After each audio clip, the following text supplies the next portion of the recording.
And you know what? And I wanted to actually ask you about Wild World of Sports and ABC real quick. And before I do, I want to give some love to Al Thek with the 4.99 euros. So that's a little bit more than $5, Booker T. That's euros from Appreciate across the pond. it. Shup, Book and Brad, are you guys familiar with Botchamania?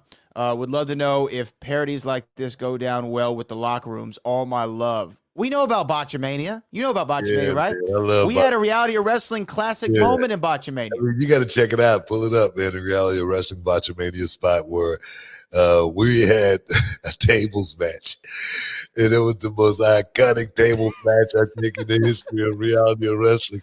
Maybe in the history of wrestling. Maybe in the history of wrestling, but we went and got that table from your local hardware store, Home Depot, wherever, Lowe's, I don't know where it was, but we didn't gimmick it or we didn't rig it or anything like that because it was just a table. We was like, man, these guys, over 200 pounds, They're 200 pounds. Yeah, for sure, they're gonna break it. I mean, it's not gonna be a problem.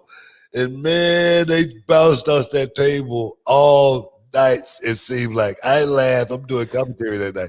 I laughed so much.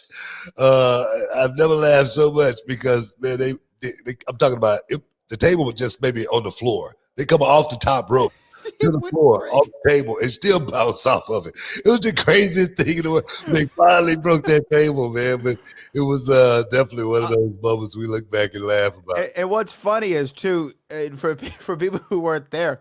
So they do the what was supposed to be maybe the end of the match, the big move off the top, boom, table doesn't break, but it felt like it should have broke, right? But it didn't.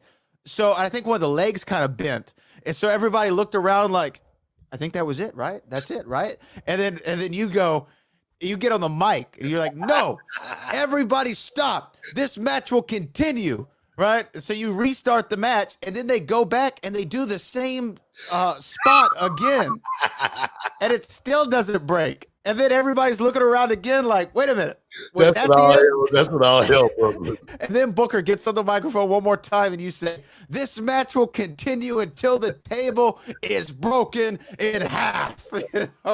And those poor guys probably went to the table 5 or 6 times trying to get it to break. Oh my God, man. That spot right there, Botchamania. Every time I saw it, I couldn't do nothing but laugh like crazy. But heck yeah, man.